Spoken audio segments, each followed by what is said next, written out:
Assalamualaikum warahmatullahi wabarakatuh. Sebelum kita lanjut tonton videonya, saya tegaskan sekali lagi bahwasanya saya tidak membuka praktek dimanapun dan tidak menerima tarif berapapun. Terima kasih. Shh. Sebelum lanjut nonton videonya, jangan lupa klik tombol subscribe dan loncengnya ya. Terima kasih orang baik.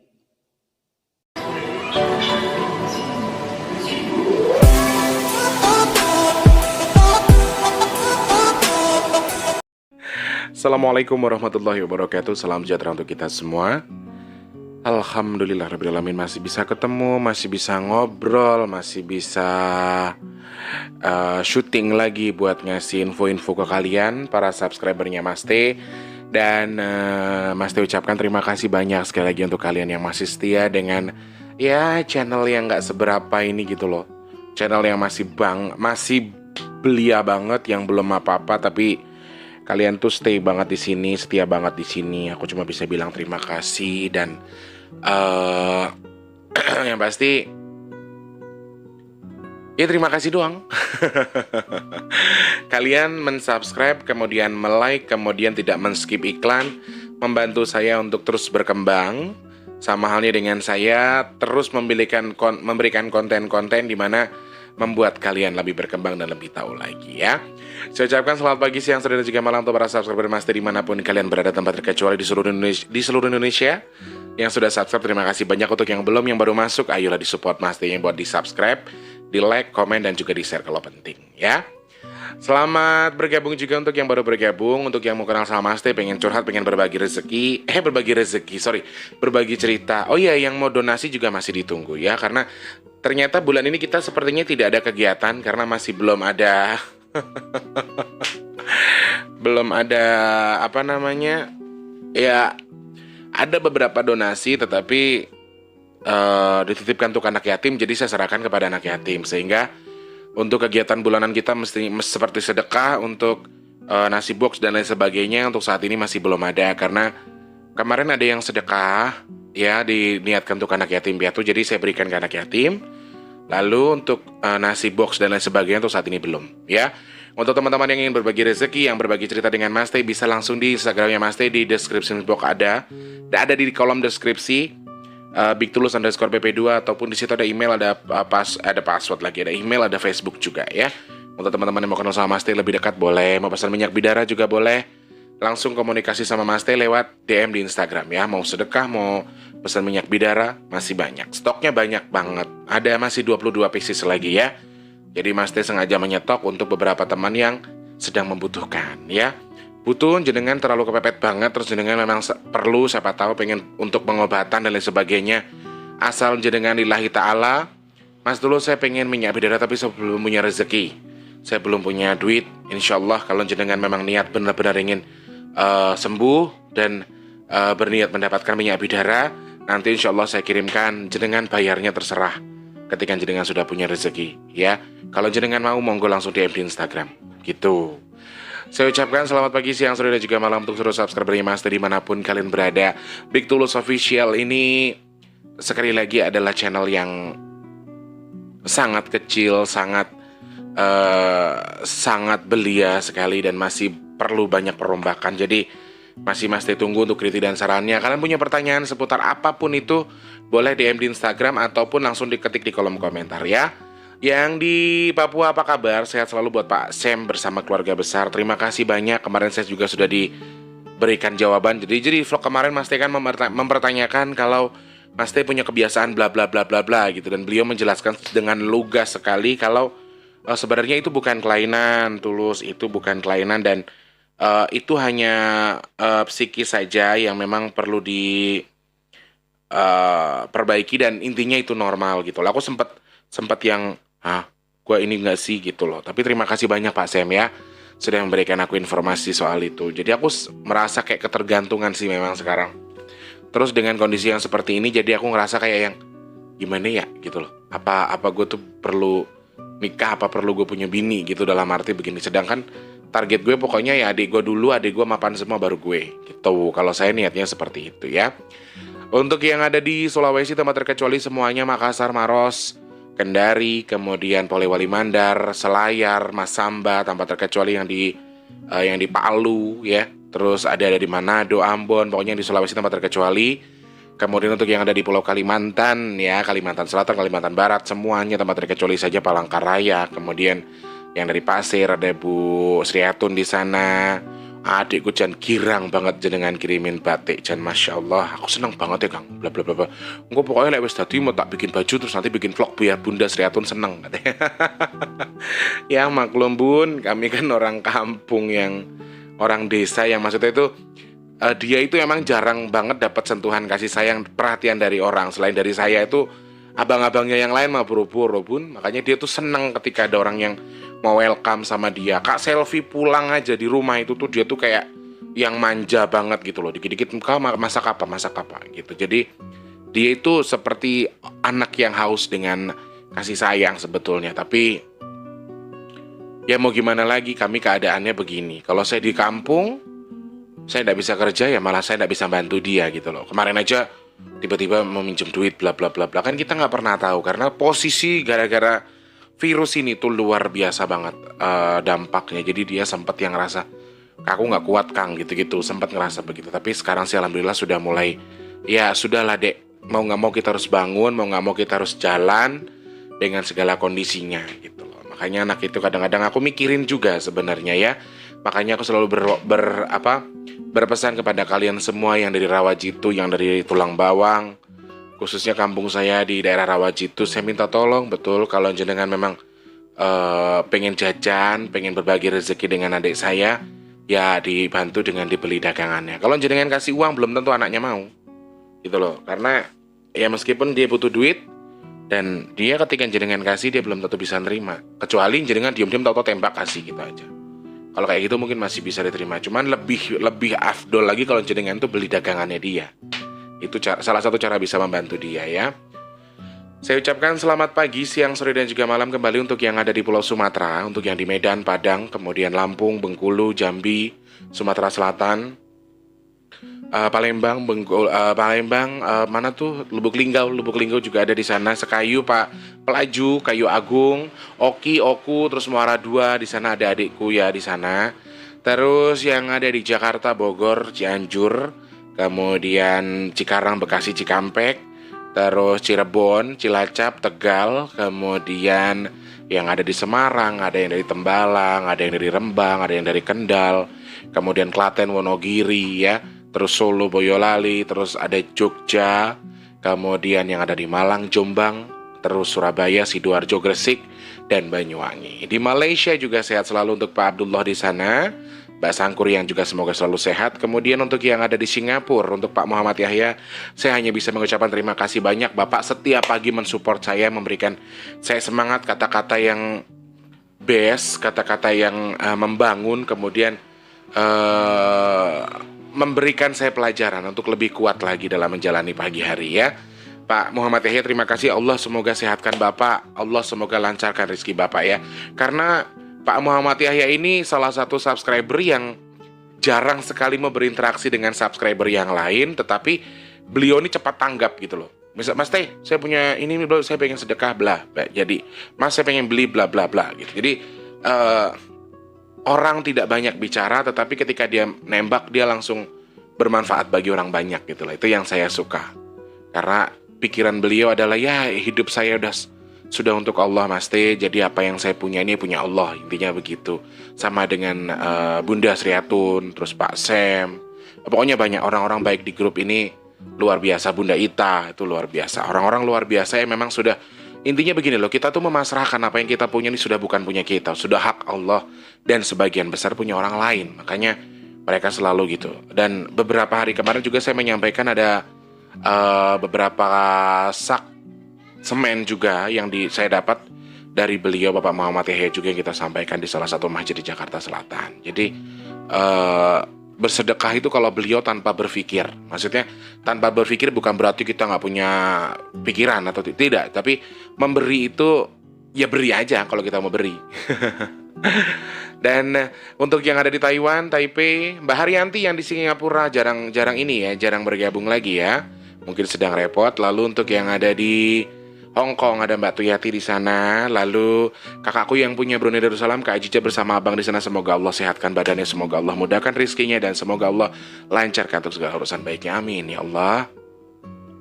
Lalu untuk yang ada di Jerman, kemudian Swiss, Los Angeles, Sydney, kemudian yang ada di mana tuh Arab Saudi, ya. Reza kemana Reza? Kamu udah pernah join lagi, kemana kamu? Pokoknya semuanya ya yang subscribe Mas T, yang subscribe Big Tulus Official, pokoknya diucapkan terima kasih banyak. Semoga Allah mudahkan rizkinya. Yang sering berbagi sama Mas T untuk bersedekah dan lain sebagainya, suka ngelebih-lebihin Mas T buat beli minyak bidara kemudian dilebihkan. Ya Allah, mudah-mudahan rezeki kalian ditambah oleh Allah Subhanahu wa taala, dan semoga apa yang kalian cita-citakan untuk tujuan baik, pekerjaan baiknya, untuk kegiatan baiknya, semoga Allah mudahkan dan semoga Allah ijabah. Lalu semoga selalu disehatkan badannya. Amin ya Allah. Aku nggak bisa ngomong apa, cuma bisa bilang terima kasih. Karena dengan kondisi, aduh aku tuh kondisi pandemi kayak gini ya, kalau dibilang aku nangis, aku udah teriak nangis. Cuman aku tuh nggak mau nangis gitu loh. Aku diem aja. Tak jalanin aja, tak nikmatin saja hidup. Karena nggak di Jakarta, nggak dimanapun, dengan kondisi yang seperti ini kami terbatas untuk dunia kami kan dunia seni ya. Jadi nyanyinya tuh hanya di hari-hari tertentu. Kemudian kalau dulu kan Sabtu Minggu pasti nyanyi. Ini mah enggak. Sekarang Sabtu Minggu, ntar tanggal besok ada Bik tapi belum deal gitu-gitu. Jadi masih banyak yang ngambang karena kondisinya kita seperti ini ya. Lalu saya ucapkan selamat pagi, siang, sore, dan juga malam untuk yang ada di YouTube Studio. Saya baru buka ini. Ada sebuah statement yang bikin saya agak sedikit blek gitu tadi pagi bacanya nih. Dari Mbak Christine yang punya Surabaya. Aku kan bertanya soal beberapa sifatku yang dimana aku ketika sudah me time tuh aku nggak mau diganggu, gitu ya. Aku nanya dan ada beberapa kelainanku yang harus dengar telepon atau harus pegang tangan orang itu misalnya, dan ini menurutku sih itu bukan kelainan, tapi karena habit atau kebiasaan yang dilakukan setiap kecil saat kecil sampai dewasa. Mungkin ya sedari kecil terbiasa ada seseorang di samping membuat nyaman, sampai dewasa juga begitu, mungkin terbiasa ditemani. Jika nggak ada orang, suara pun cukup untuk menemani. Betul Mbak Kris. Nggak bisa sendirian jenengan Mas Tulus, tetap membutuhkan orang di sisi jenengan. Betul. Me time juga nggak setiap hari kan. Maaf kalau aku salah. Nggak Mbak, bener, aku kalau me time hanya beberapa, misalnya sebulan bisa sekali gitu, atau bahkan berapa bulan baru me time. Aku kalau lagi pengen me time ya me time, nggak peduli apapun itu. Dan di luar sana itu masih banyak sekali orang-orang yang kadang bertanya-tanya, Tulus ini punya keanehan, kalau lagi mau jalan aku akan tiap hari jalan, tapi ketika aku malas ya aku akan pilih di rumah gitu loh. Apalagi dengan kondisi nggak punya duit atau lagi dalam kondisi yang kita lagi pusing gitu, aku pasti mendingan di rumah aja lah gitu, terus memanfaatkan tenaga saya itu untuk membantu apalah gitu. Aku lebih suka begitu. Cuma ketika aku sudah mid time, ya aku ndak mau ngapa-ngapain, di rumah aja mentok ya, mek sholat mangan turu, sholat mangan turu. Seperti itu. Ini ada satu pertanyaan dari Mbak Mizira yang katanya di pondok pesantren anaknya sering melihat barang-barang halus, dan ada pertanyaan juga titipan dari teman saya, benar nggak Tulus kalau di pondok pesantren itu justru lebih banyak setan dan jinnya ya? Ini satu pertanyaan yang perlu kita bahas, dan ini menarik sekali karena saya dulu pernah merencanakan untuk sempat berencana sama mama untuk menaruh wardi atau menitipkan wardi di salah satu pondok pesantren yang ada di Lampung. Sempat itu berpikir, dulu saya sempat berpikir seperti itu.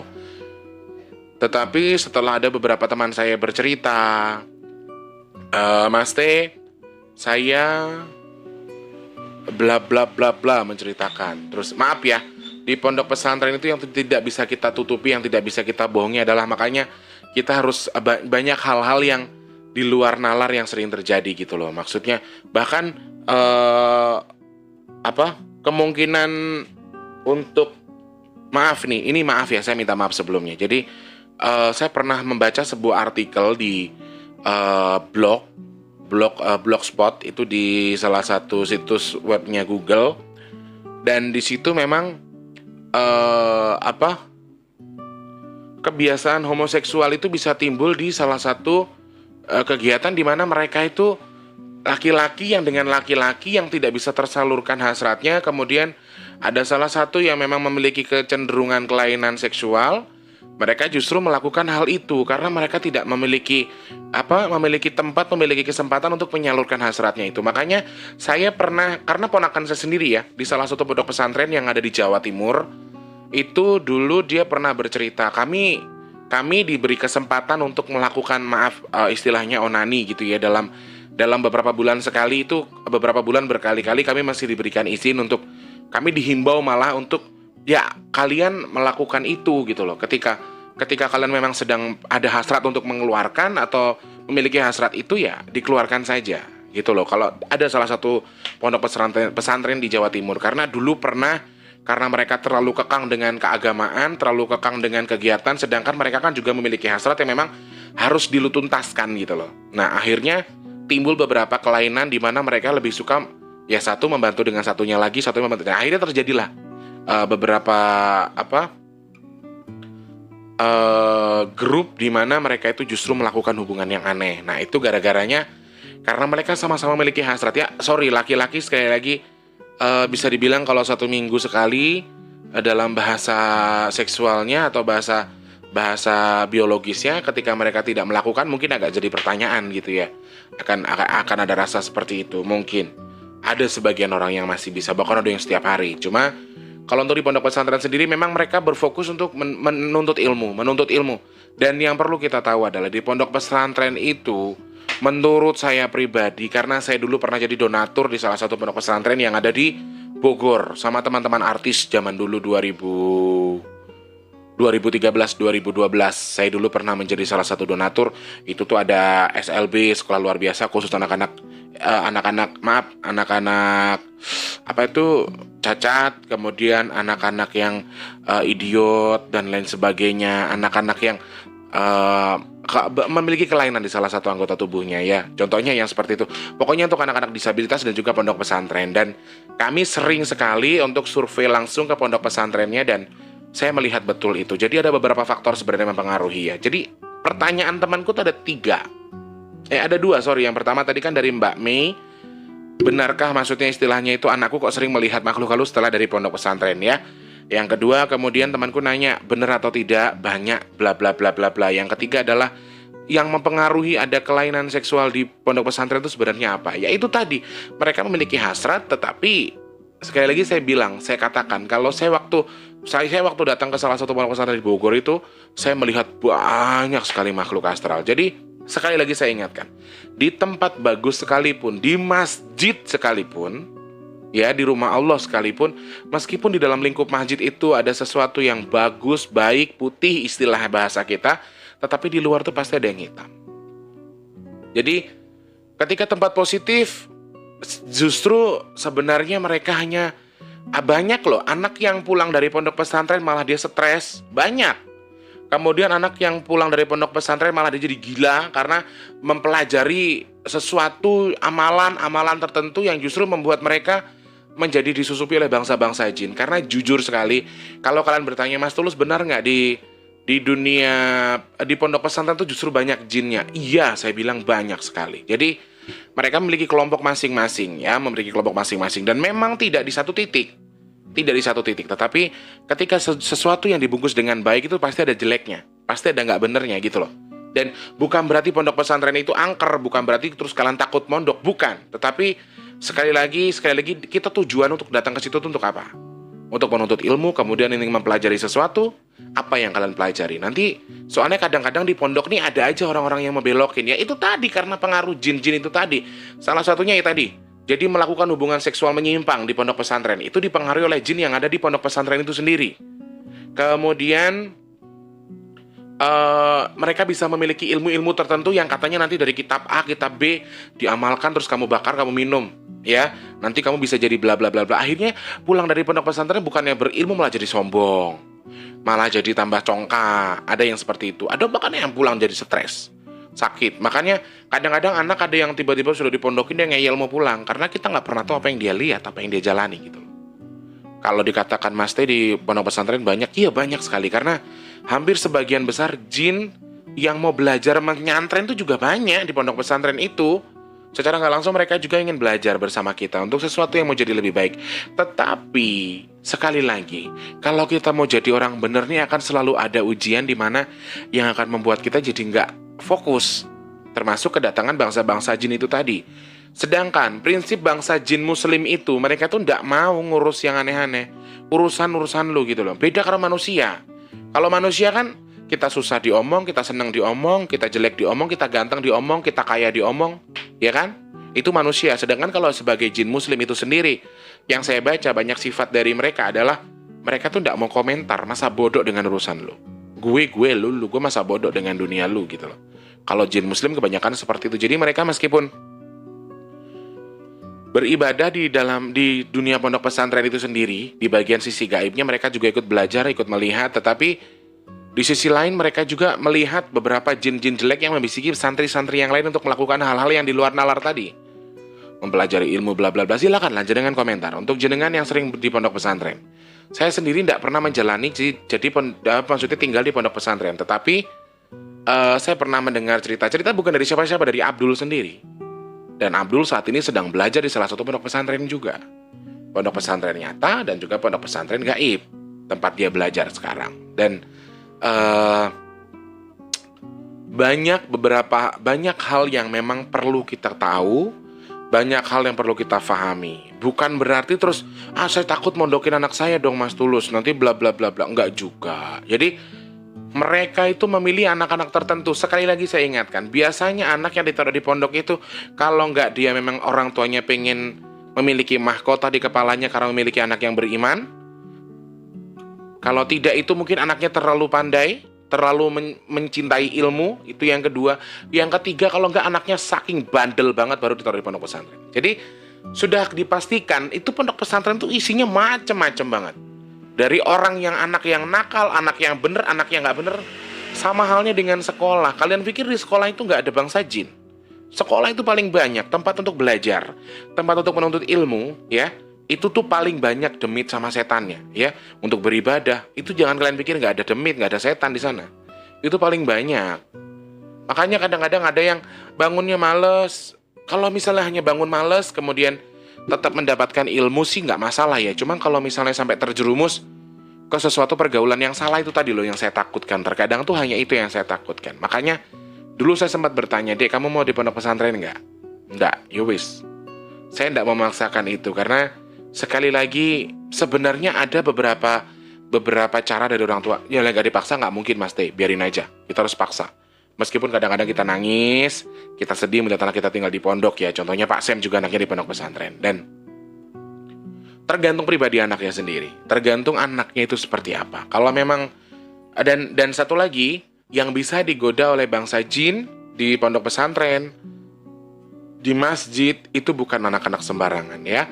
Anak-anak tertentu sekali lagi yang memiliki garis-garis khusus di mana mereka terkadang yang kayak anaknya Mbak Mei yang tadinya nggak bisa ngelihat jadi lebih fokus lagi bisa melihat macam-macam karena disusupi sama bangsa jin itu tadi. Dan pemahaman kita ini bukan berarti aku tuh takutnya begini loh, ketika jenengan menonton vlog ini kemudian jenengan berspekulasi kalau oh iya ternyata nggak boleh dong, berarti anak kita jangan taruh pondok Pak, ngomong sama suaminya begitu. Kalau bisa jangan lah ya. Jadi ini hanyalah sebagai gambaran saja kalau memang di pondok pesantren tentu isinya macam-macam. Makanya jenengan ingin anak sampean menuntut ilmu, yang jenengan sambil mengcover anak sampean dengan fokus ya belajar yang benar. Doakan mama bapaknya, doain anaknya untuk mendapatkan sesuatu yang bermanfaat buat orang tuanya, ya. Sesuatu yang bermanfaat kemudian bisa jenengan bawa mati dengan mendapatkan mahkota suatu ketika nanti di surga. Karena jenengan memiliki anak yang hafal Al-Quran misalnya, anak yang mencintai ilmunya Allah dan mereka bisa beriman kepada Allah kemudian mendoakan kita. Nah itu salah satu beberapa tips yang bisa digunakan untuk orang tua. Bukan berarti dengan mendengar master cerita bla bla bla bla. Silakan jenengan survei sendiri kalau jenengan tidak percaya. Pondok pesantren kebanyakan angker, malah lebih angker dari tempat lain gitu loh. Karena di situ yang datang ada anak bener, ada anak nakal, sengaja ditaruh sama orang tuanya karena terlalu bandel. Ada juga. Kemudian ada juga bangsa jin yang memang turut belajar di situ, dan bangsa jin banyak macamnya. Ada jin muslim ataupun jin ifrit yang memang tadinya mbak muslim pengen belajar jadi muslim, banyak juga. Atau misalnya ustadz mengobati orang, disembuhkan, kemudian jinnya dititipkan di pondok pesantren itu.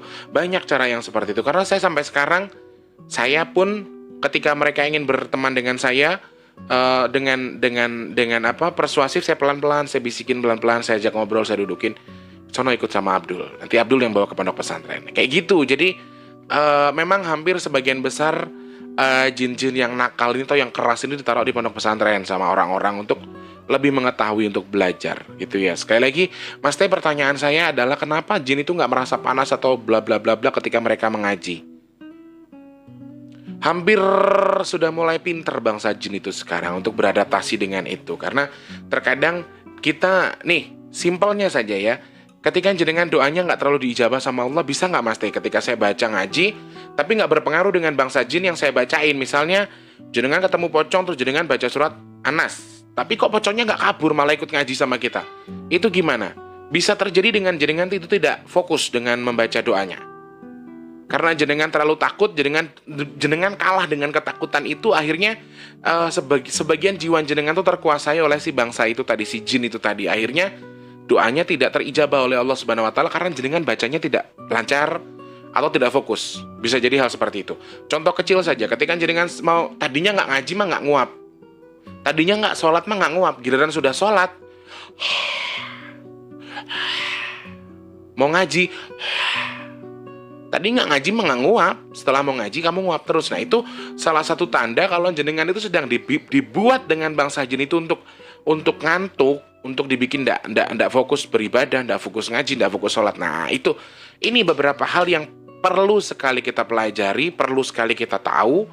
Bahwa ada yang nanya juga sih tadi pagi ya, Mbak Winda kalau nggak salah, Mas Teh, aku kalau habis sholat selalu nguap. Sebagian besar orang tuh mengalami itu loh.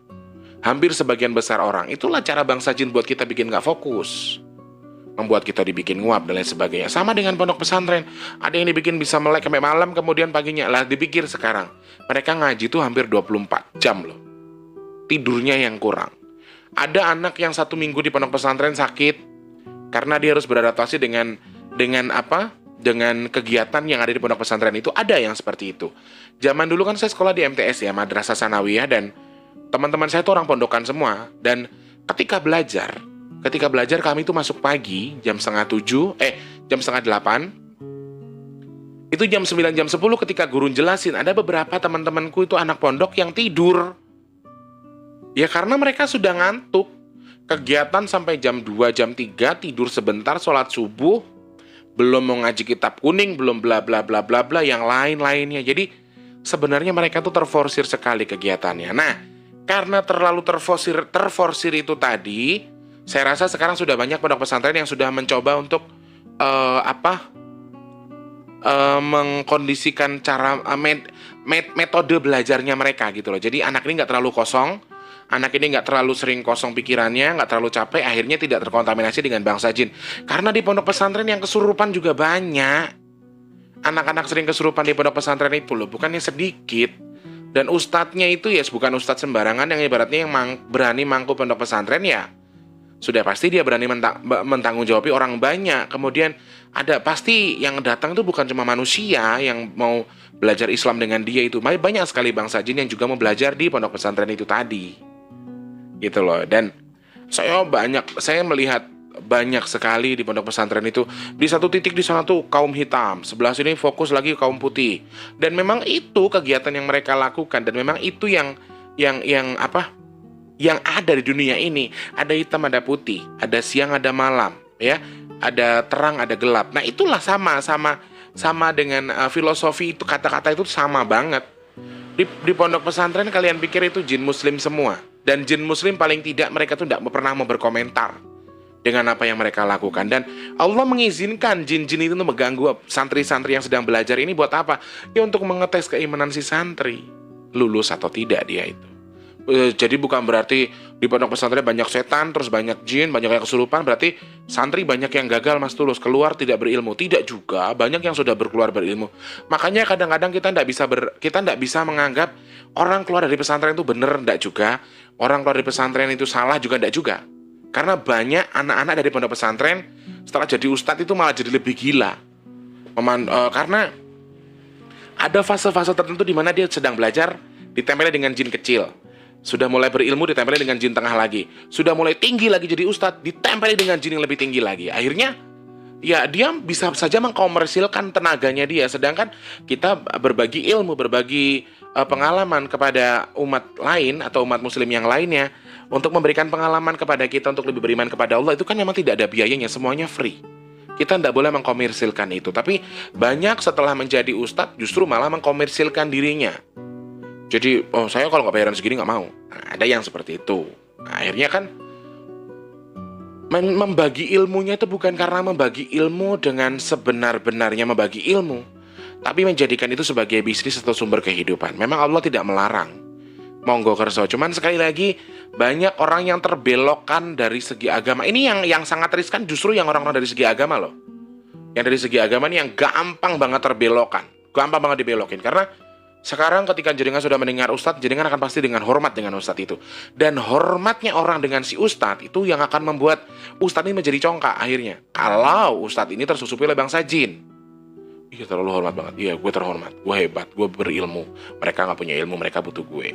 Nah, akhirnya kita di luar batas. Akhirnya kita di luar dengan di luar koridor, dengan kita merasa lebih bagus, lebih mampu. Karena sekali lagi, ilmu yang benar itu adalah semakin berilmu semakin merunduk, bukan semakin berilmu kamu semakin begini. Nah, itu yang betul. Ya, jadi jangan merasa kamu memiliki ilmu, jangan merasa terlalu kamu hebat, jangan merasa kamu terlalu bla bla bla bla bla, karena semua ada batasannya. Allah memiliki batasan, Allah memiliki kehendak, dan kalau kun fayakun, yaitu terjadi. Jadi tidak boleh kita terlalu merasa kita ustadz tinggi, kita pendeta lebih tinggi ilmunya, tidak juga. Semua sudah ada garis, ada porsi dari Allah untuk kalian, ya. Beberapa cerita tentang anak-anak di pondok pesantren tidak bisa saya ceritakan di sini karena banyak sekali yang agak melenceng gitu ya. Jadi kalau saya boleh kasih saran untuk beberapa pondok pesantren, kalau ada yang nonton misalnya, saya rasa jenengan atau pengelola harus menyediakan beberapa media yang bisa digunakan untuk mereka. Contohnya kamar khusus untuk anak laki-laki yang memang ingin menyalurkan hasratnya, atau diberi kebebasan saja. Jenengan kalau lagi mandi, jenengan mau melakukan, monggo, silahkan. Ya, jadi jangan sampai mereka itu memendam hasrat untuk itu, kemudian tapi ya terus harus dinasihati juga. Takutnya ketika mereka sudah bisa melakukan jadi kebiasaan, ya. Tapi sekali lagi itu perlu dikeluarkan. Ya, secara seksualitas, secara biologis itu perlu dikeluarkan untuk melancarkan peredaran darah dia, kemudian melancarkan pemikiran, akhirnya lebih masuk lagi ilmunya. Nah, itu saran dari saya supaya tidak ada lagi, karena saya sudah membaca blog itu sudah cukup lama di pondok pesantren, banyak yang lesbian, ada banyak yang gay dan lain sebagainya. Itu justru agak sedikit mengerikan gitu loh. Kejadiannya tuh banyak sesuatu yang di luar nalar yang memang seharusnya tidak terjadi. Dan itu yang harus kita tahu. Semoga dengan menonton video ini banyak beberapa pondok pesantren yang mengerti, kemudian membuat sesuatu terobosan baru. Contohnya kayak di LP atau di lembaga pemasyarakatan atau di penjara kan mereka menyediakan sebuah kamar kasih sayang misalnya. Nah, kayak gitu-gitu. Jadi saya rasa harus dikasih pemahaman juga. Oke, ilmu agama penting, kita bawa mati, pahalanya kita bawa mati untuk orang tua kita, bahkan kita bawa sampai akhirat. Akan tetapi sebuah jalan untuk mempelajari ilmu tadi supaya masuk dengan benar ke badan si anak itu juga perlu kita bantu.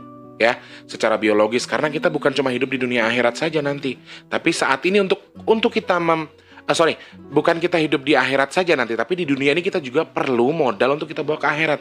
Nah, untuk buat nyari modalnya ini yang perlu kita bimbing, ya, yang perlu kita cari jalannya. Oh ya, biar anak ini bisa masuk semua ilmunya, tapi dia tetap dengan koridor yang benar, seperti itu. Jadi selagi himbauan untuk kalian semua yang sudah tahu cerita ini, bukan berarti jenengan terus takut memondokkan anak, jangan ya. Sekali lagi, niatkan semuanya dengan restu, niatkan semua karena Allah, insya Allah tidak akan terjadi apa-apa, ya. Sekali lagi, terkadang tuh ada sebagian besar mungkin kalian berpikir, aku cuma pengen anakku jadi bermanfaat buat aku nanti ketika aku tua. Itu tujuan kita. Tapi ada juga sebagian orang yang justru berpikir, daripada gue nafkain bocah, mending bocah gue taruh pondok pesantren. Kan pondok pesantren banyak yang gratis juga, ya. Banyak yang gratis, justru mereka menunggu donatur yang menafkahi mereka gitu loh. untuk menafkahi anak-anak pondok pesantren itu, dan akhirnya dimanfaatkan oleh orang tua.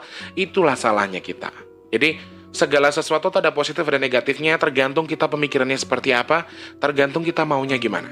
Ya, jangan sampai kita memiliki pikiran yang tidak baik untuk misalnya setelah nonton vlog ini Mas Tulus pondok pesantren tuh bla bla bla bla, jangan ya. Sekali lagi yang Mas Teh sampaikan ini selalu ada pengecualian. Tidak semua yang Mas Teh sampaikan itu betul seperti yang kalian pikirkan. Tidak semua ya. Kita harus pahami itu.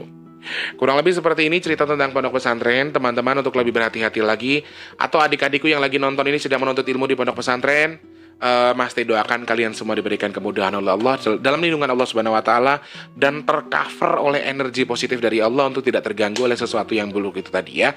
Ingat, harus berpikir positif, jangan punya pikiran yang tidak-tidak bahwa di sini pondok pesantren berarti banyak jin. Nah, ini terkontaminasi pikiran kamu. Jangan. Ini hanya dijadikan pelajaran. Yang Mas Teh sampaikan ini dijadikan pelajaran untuk kamu lebih berhati-hati lagi kalau ya saya beribadah karena Allah. Udah masa bodoh dengan mereka yang di samping kita. Gitu ya. Ikutilah perilaku jin-jin muslim ini, karena mereka itu sudah masa bodoh dengan jin lain yang memang mengganggu kita. Karena sekali lagi Allah mengizinkan mereka untuk menggoda kita, ya dijadikan sebagai ujian buat kita yang sedang menuntut ilmu. Oke, adik-adikku, semoga kalian semua selalu diberikan kemudahan oleh Allah Subhanahu wa taala dalam lindungan dan tercover dengan energi positif yang Mas Teh berikan dari kepada kalian dari Allah, untuk membuat kalian tidak terganggu lagi dengan sesuatu yang buruk di dalam pondok pesantren itu ya. Dan semoga, saya rasa di pondok pesantren meskipun banyak bla bla blanya, saya sudah yakin sekali, jadi Allah juga pasti mengcover beberapa titik, beberapa lingkup di mana Allah juga mengcover mereka untuk tidak bisa mengganggu kita. Jadi jangan pernah takut, terus beriman kepada Allah, berpikir positif, dan niatkan diri kalian berilmu untuk masa depan kalian di akhirat nanti. Begitu ya. Terima kasih banyak yang sudah memberikan pertanyaan. Semoga mengerti, puas, dan juga memahami apa yang Mas Teh sampaikan. Insya Allah ketemu dengan Mas Teh di lain kesempatan dengan beberapa vlog dan juga beberapa pertanyaan yang bisa Mas Teh ceritakan atau Mas Teh jawab. Kalau kalian punya pertanyaan seputar dunia gaib, lain sebagainya, nanya-nanya apa, boleh langsung klik di kolom komentar, atau kalian bisa DM di Instagramnya Mas Teh di bigtulus_bp2. Linknya ada di deskripsi, atau nama Instagramnya di deskripsi ya. Terima kasih banyak Mas Teh, mohon maaf untuk tutur kata yang kurang berkenan atau sedikit mungkin pembahasannya agak sedikit vulgar, tapi ini ilmu ya, sekali lagi ini ilmu. Terima kasih banyak, mohon maaf untuk segala tutur kata yang berkenan, yang kurang berkenan. Insya Allah ketemu lagi sama Mas Teh lain kesempatan. Yang sudah subscribe, terima kasih banyak. Untuk yang belum, minta supportnya baru subscribe. Kalau suka di like, dan suka dislike juga nggak apa-apa ya. Mas Teh mohon pamit. Wassalamualaikum warahmatullahi wabarakatuh. Salam sejahtera untuk kita semua. Sampai jumpa orang baik.